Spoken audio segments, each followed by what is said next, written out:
السلام علیکم زما پښتنو وروڼو خویندو زه یم ستاسو خور پښتنه د پښتنه ټي وي نه ستاسو په خدمت کې حاضره یم د یو نوي پروګرام سره. زما ډېر وروڼو خویندې دا سوال کوي دا تپوس کوي چې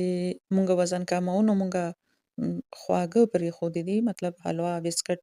او داسې ډېر خواږه خواږه چاکلیټ وغیره ټافیانې دا هر څه مو پرېښودي دي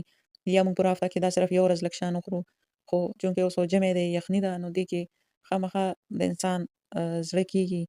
خاص کر حلوا ته ډېر زړه کېږي او زموږ هم کېږي نو دې څیزونو ته نو دې سره بیا وزن هم زیاتېږي چونکې کې ډېر زیات غوړي وي که نه آیل وغیره ګي دا هر څه پکې زیات وي او چیني هم وي او سپین چیني خطرناک دي نو خوږو کې بیا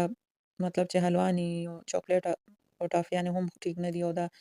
نو هر څه کې د چینو استعمال کېږي نو خوږو کې مونږ ته داسې وښایه چې هغه مونږ له وزن ډېر نه زیاتوي او مطلب دا چې نقصان هم نه راکوي او تکلیف دې هم نه وي او دې ژمي کې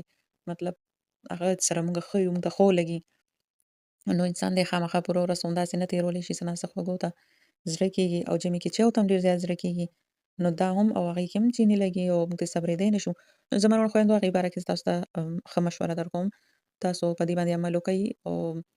چونکې یخنیانې دي چایو ته خو به ضرور ستاسو زړه کېږي نو تاسو داسې وکئ چې چای د ګوړې استعمالوئ او ګوړه لږ او په اندازه اچوئ ډېر زیات یې مه خوږوئ. لږ یې شان پیکس کړئ او د ګوړې چای څښئ. نو ګوړه ګرمه هم ده او ستاسو د چایو خواهش هم پوره کېږي.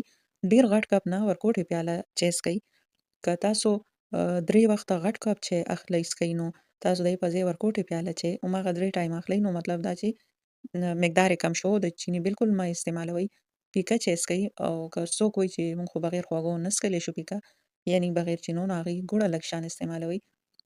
نو انشاءالله داسې به ستاسو خواهش هم پوره کېږي او ګوړې نقصان ډېر نه وي. که ډېره زیاته وخورئ بیا به ضرور خبره ده چې هم خواږه دي خو که په اندازه خورئ نو بیا د چینو په حساب ډېره ښه ده. او زما وروڼو خویندو دویمه خبره تاسو د خوږو کړئ چې خواږه چې کوم دي نو هغې سره مطلب زموږ زړه کېږي او خواږه چې دي دا ژمي کې حلوا خوړلی کېږي یعنې ګرم ګرم یا خواږه وي نو هغه حلوا وي او چې هغه مونږ خرابوي چې چیني او غوړي دومره ډېر یوز کېږي او روزانه مو نه خوړلی شو نو بیا مونږ څه وکړو نو د هغې هم درته طریقه ښیم تاسو مطلب اوس یو انسان دی خوږو ته زړه وشو حلوا هر ټایم نه خوړلی شي هفته کې یو ځل خوړلی شي 2 ځل وشي خو داسې روزانه نه. نو تاسو داسې چل کوئ چې د چاکلیټ، چینو، خوږو د دې اخوا دېخوا څیزونو نه چې وزن زیاتوي او نقصان هم درکوي نو د هغې په ځای تاسو داسې وکئ چې تاسو ګوړه راواخلئ او هغه ګوړه لږه شانتې داسې په ورکوټي پلیټ کې څه کې کېږدئ. معمولي شانتې یو څو قطرې پرې د آیل واچوئ او پکې تاسو دا ممپلي یا زیړې چڼې او لږ شانتې کاږه دا هر څه پرې د پاسه ورسره واچوئ او هغه تاسو که اوون وي نو هغې کې تاسو هغه یو ځل تاو کړئ یا به بالکل ویلې شي او هغه به ډېر زیات ښکلې ګرمه ګرمه او نرمه نرمه ګوړه به ترې جوړه شي او هغه ممپلي هر څه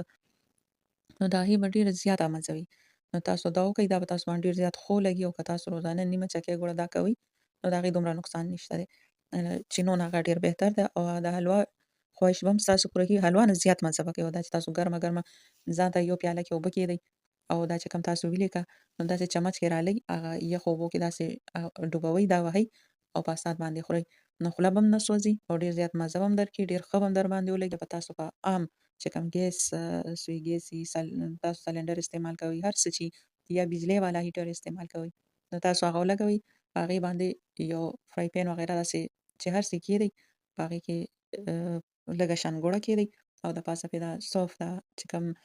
د کاږه ورته وایي دا پرې لږ شان وځړوئ ورسره که زیړه چڼه وي که ممپلي خو ممپلي زیړه چڼه یا کاږه صوف زیره وغیره دا پرې لږ لږ معمولي شان واچوئ او یو څو قطرې آیل ورسره واچوئ چې ونه سوځي. اوبه مه اچوئ ځکه چې دا دې کې څوک اوبه نه اډ کوي نو هغه آیل دې دپاره چې ونه سوځي په چمچ سره راحل کړئ هغه ویلې شي یا راوباسئ. ډېر خلک دا کېږدي سخته یې کړي یخه یې کړي نو یو پتیسه جوړه شي خو که فرض کړو تاسو هغه سخته نه کوئ هماغسې ګرمه او نرمه یې راوالئ او چمچ کې داسې رالئ او هغه په یخو اوبو کې په پیاله کې وهئ بیا هغه تاسو خورئ نو د دې ډېره زیاته مزه وي چې کوم هغه د ګرمه حلوا کوم مزه کېږي نو د دې زیاته مزه او تاسو خواږه مو خورئ او مطلب دا تاسو ته ډېر ښه ولګي نو تاسو دا وکئ. نو د چینو والا د نقصان دې څیزونو نه ښه دا ده چې تاسو دا ټرای کړئ او دا به تاسو ته ډېر ښه ولګي. دې سره خپلې خور پښتنې له ورکوي اجازت